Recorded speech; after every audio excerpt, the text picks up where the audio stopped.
Hi, welcome to Relish Books. Today I am talking about The Picture of Dorian Gray by Oscar Wilde. This might be a very controversial video, not maybe for the reasons that you would think talking about this book, but here we go. So I've mentioned this book multiple times on the channel, but I've never actually done a review of it, mostly because I didn't really want to, because I don't really enjoy talking about it.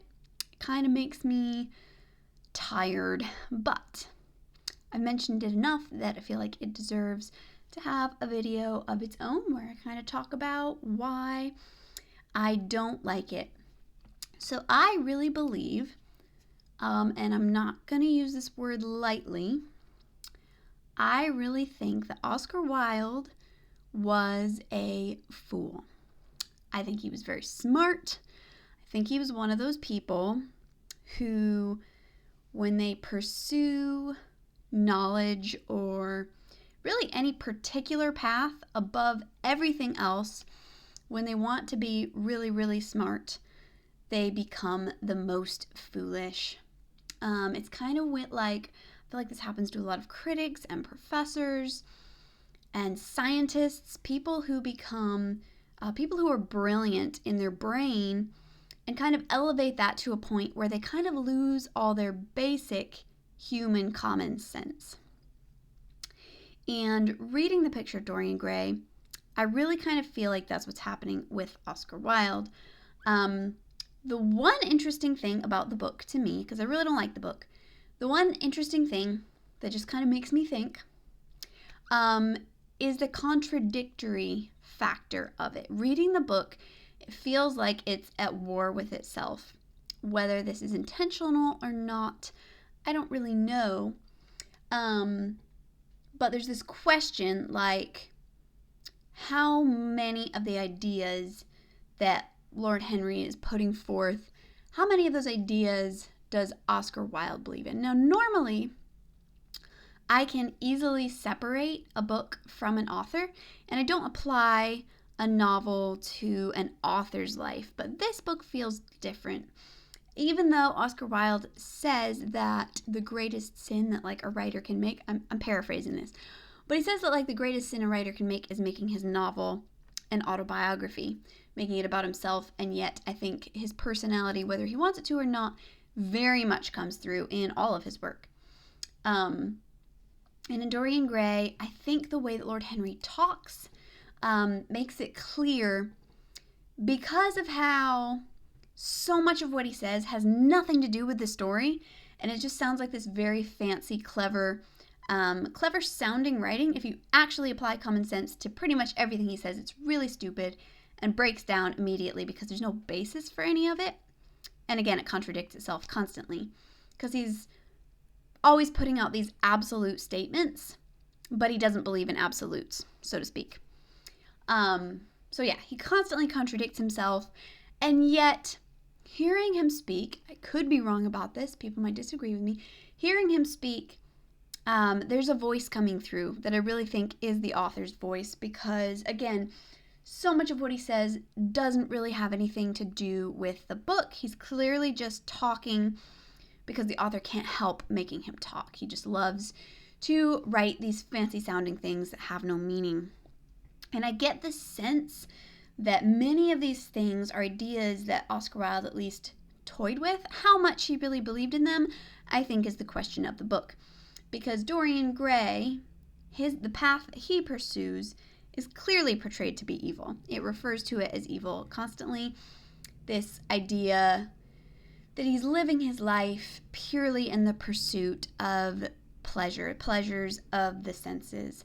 He's just trying to live the most sensory, pleasant existence that he can. And basically the most selfish existence that he can. And that Lord Henry kind of puts out this idea that serving yourself and completely fulfilling every desire that self has is the ultimate morality, even though he doesn't actually believe in morality. So again, everything he says is a contradiction, but Dorian Gray tries to live in this way, and obviously it leads to horrible disaster. And I will say the first half of the book is much harder to get through than the second half. By the time you get to the second half, the speeches have slowed down a little bit, and it kind of picks up and feels more like an actual story, an actual novel. There's a little bit of the horror element to it with the portrait that takes on all of Dorian's sins for him. I enjoy that element of it. It's a fun idea, but very poorly executed. I think that this will be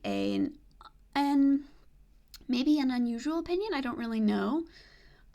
Personally, I think the book is horribly written. As a novel, you look at it, and it's really badly done. He had some good ideas, but the way that they're put together, again, things pick up in the second half of the book. But if you look at the first half, he's just talking at you. The author is just talking, and he's just trying to sound good. Now, there's a fine line between writing that is supposed to be beautiful and flowery and flowing and poetic. There's a fine line there between what's actually beautiful and what's just too much and is like stilted. And it's different for different people. I'm sure some people would read this book and be like, oh, it's beautifully written. But even just from a technical point of view, I think it's really too much.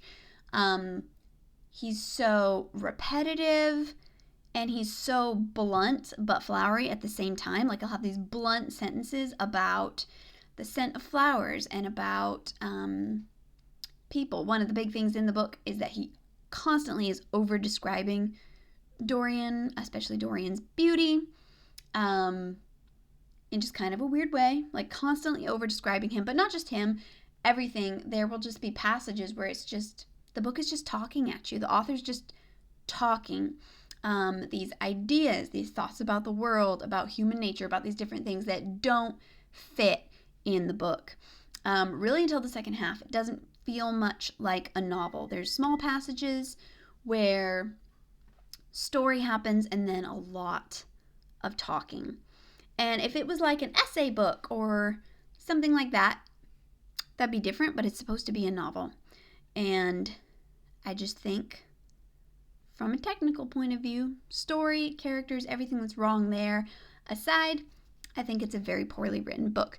Not that I think Oscar Wilde is always a bad author. I really, really enjoy The Importance of Being Earnest. It's very funny. I think he's good at humor. I think he should stick to humor.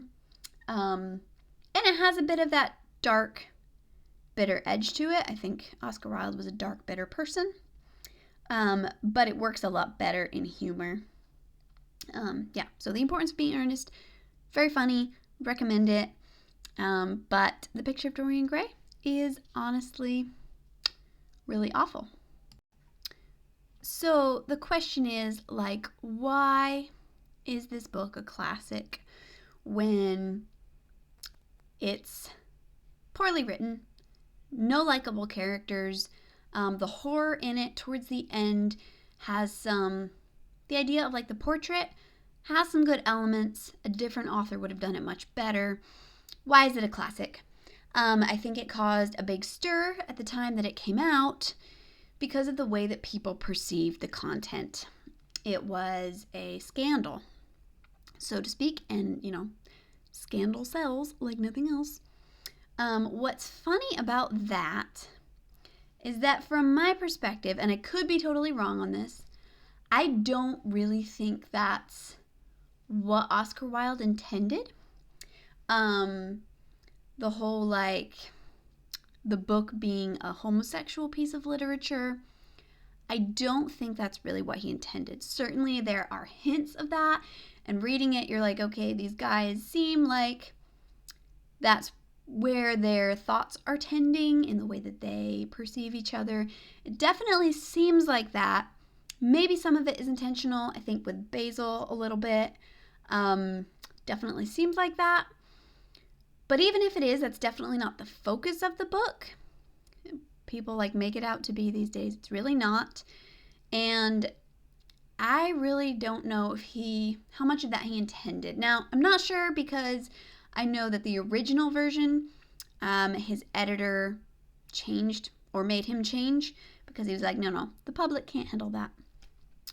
So maybe there is more of that than is in the finished version. But again, that would be kind of a side thing. That's not what the book is about. And I personally don't really think that's what he was intending. I think that because he had those tendencies himself, I think that came through in his writing. I don't think he intended all the male characters in the book to have those thoughts and those feelings, but all of them seem to, because again, I think his own perceptions are coming through. Again, I think it's really funny that as an author who condemns putting yourself into his work, he's an author who definitely did that a lot. That's my take on it. Again, I don't know what the original version looked like, and maybe that was his intention, but I do think that that's why it received a lot of attention, because it was, considered scandalous. And maybe not just for that either, but like some of the subject matter, I guess, some of the things that Dorian does, even though they're always portrayed as being very bad, he's a really bad guy. But yeah, I think that's why it was huge at the time, and now we read it like, oh, it was this big thing at the time. I don't know. I think so often we read things with the wrong perspective. Just try to read things as a blank slate. Read it as if you didn't know anything about it, anything about its history, and just form your own conclusions. So doing that, putting aside its acclaim or its infamy, putting aside everything, I think it's a poorly written book. Kind of a second-rate horror novel. Some good ideas, poorly executed. Very poor writing for a novel. Way too wordy. It's not a long book. Could have been half the length easily and been much better. So, those are some of my thoughts on Dorian Gray. Feel free to comment, tell me what you think. A lot of this is just kind of speculation. I'm not saying this is how it is. I really don't know. Obviously, I have no way of knowing all the thoughts that were going through the author's mind. But I do think, beyond a doubt, that it is a contradictory book, because it doesn't feel like Dorian's path is clearly portrayed as evil, but it doesn't feel like Lord Henry's views are being completely portrayed as evil, because you know that the author is playing with these ideas, that I think he doesn't really know what his ideas of good are, that he knows that what Dorian's doing is bad, even though I actually think that a lot of the kind of stuff Dorian did, Oscar Wilde also did. But he knows that what Dorian's doing is bad, but he doesn't really know what he thinks is good. So it kind of, that feeling in the book, even though you can't quite pinpoint it, that feeling of the book of ambiguity kind of makes it to where, Dorian's clear evil doesn't really mean a ton within the book, if that makes sense. Anyway, those are my thoughts. I figured I owed a actual Dorian Gray video after I've mentioned it, and I might as well use the opportunity of having to have reread the book, which I did not want to do, but I reread it for book club, and so I took that opportunity to make a little video about it. Let me know what you think. What you think maybe Oscar Wilde was saying with the book.